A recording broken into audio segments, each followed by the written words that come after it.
Oi, pessoal, tudo bem? Vamos continuar na aula de hoje o assunto de Idade Média.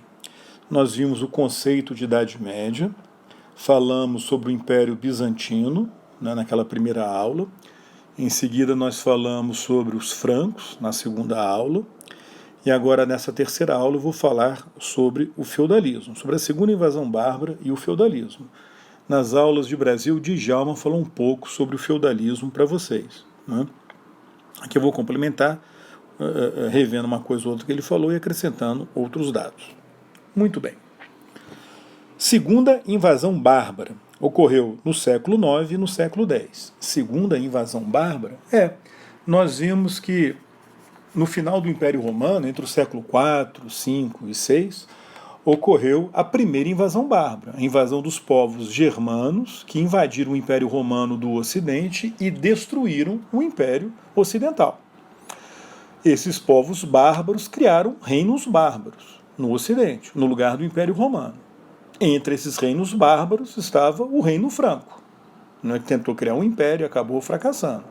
Na Inglaterra, os reinos bárbaros germânicos, os anglo-saxões.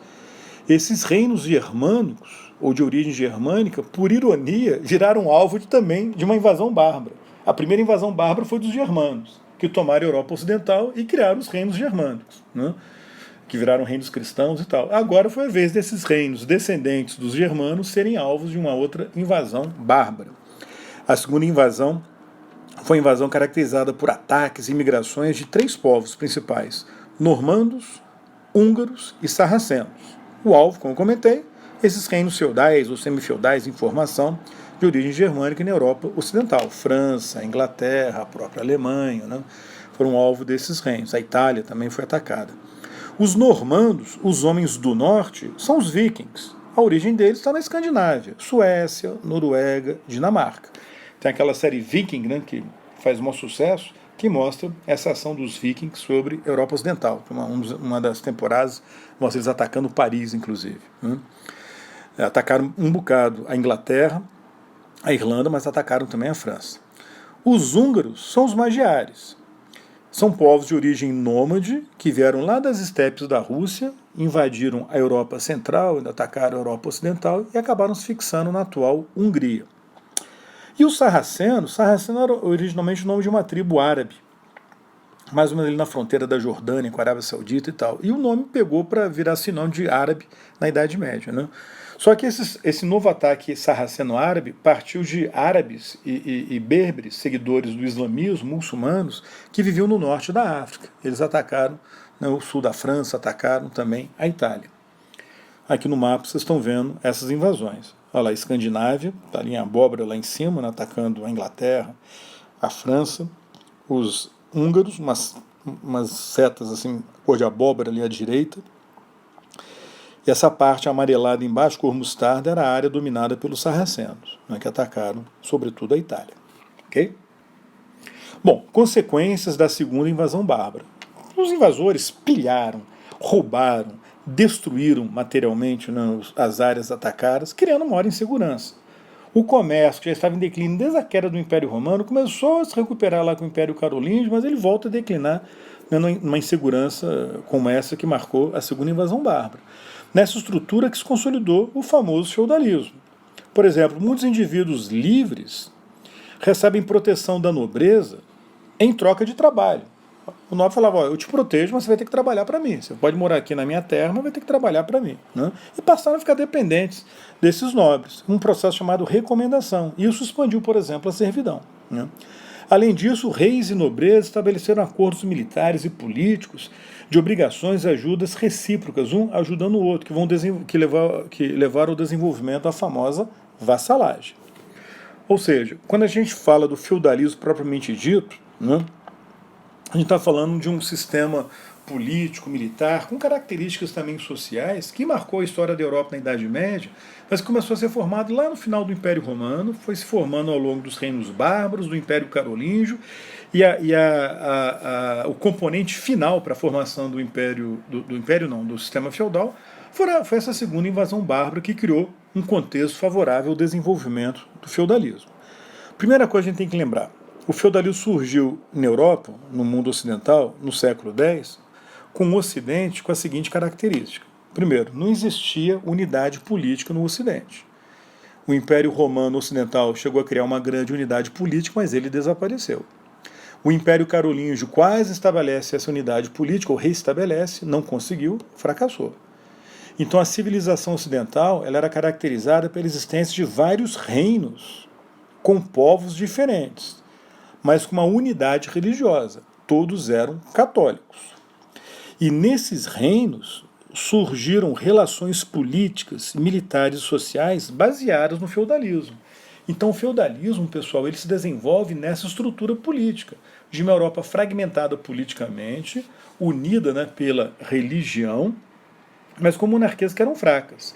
De fato, a primeira característica do feudalismo é a existência de uma monarquia descentralizada, com um rei fraco que divide as suas atribuições de governo com a nobreza. O rei não tem recursos para sozinho conseguir governar o território, com um exército único, por exemplo, né?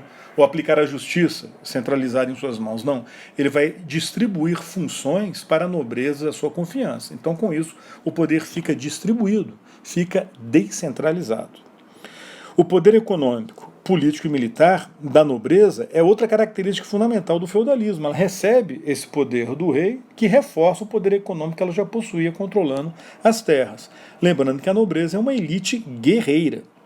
Ela domina as terras e explora camponeses que são dependentes dela. Uma estrutura que a gente chama de localismo político ou autonomia política. Um governo local, um pequeno distrito dentro do reino, um condado, uma marca, um ducado, o governo de um conde, de um marquês, né, de um duque, que é um senhor local, que age com grande autonomia. Teoricamente ele representa o rei, mas na prática ele age com grande autonomia. Então ele tem esse poder local autônomo, é uma característica fundamental do feudalismo. Por exemplo, a tributação, cobrança de tributos, de impostos, era o senhor, era esse nobre que praticava. E com ele ficavam os impostos, não ficava com o rei, né? Então ele se apropriava dos impostos e das taxas. E com isso ele mantinha o seu exército particular, um exército privado. Na França, por exemplo, havia o exército do rei, que era um exército relativamente pequeno, e os exércitos dos nobres ao redor do rei, que teoricamente obedeciam ao rei, teoricamente, mas muitas vezes rebelavam contra o próprio rei. Então os exércitos tinham essa característica privada. O símbolo do poder militar da nobreza, inclusive, era o castelo, que era ao mesmo tempo fortaleza, né, e residência do nobre. E a cavalaria pesada, né, aquela armadura, né, que exigia muito treinamento e tal, era o símbolo do poder desse nobre.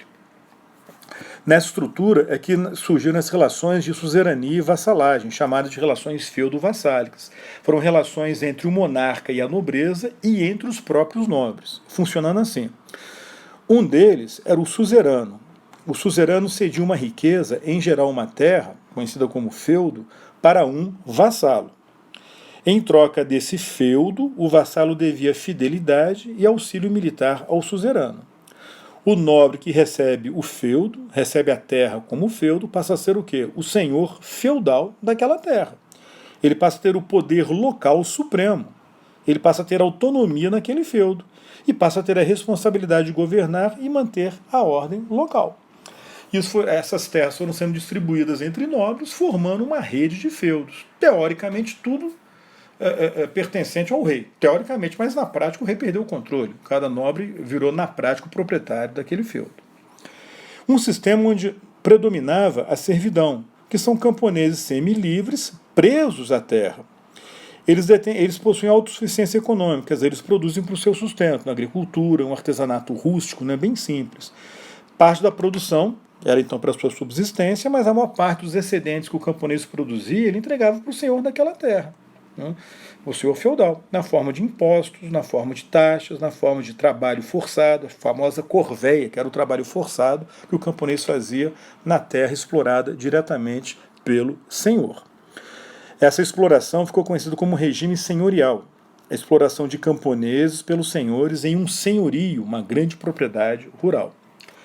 A sociedade oficialmente se organizou de forma estamental, dividida em grupos diferenciados pela função, com direitos desiguais. Nós vimos esse conceito de sociedade estamental em sociologia.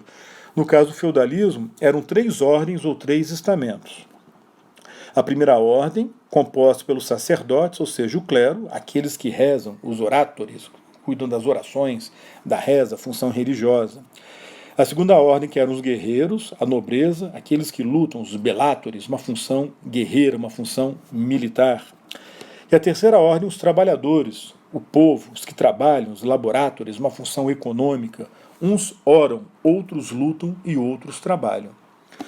Lembrando que o clero era composto pelo alto clero, que era a parte mais rica, poderosa e influente do clero, os bispos, os abades, e o baixo clero, padres e monges. A nobreza também estava dividida, grosso modo, em uma grande nobreza, duques, condes, barões, e a pequena nobreza, de cavaleiros e escudeiros. E o povo era composto pela burguesia, mercadores, comerciantes, banqueiros, artesãos ricos, os trabalhadores urbanos e principalmente os camponeses. A grande nobreza e o alto clero formavam a aristocracia feudal, a classe dominante, o grupo mais rico, poderoso e influente no feudalismo.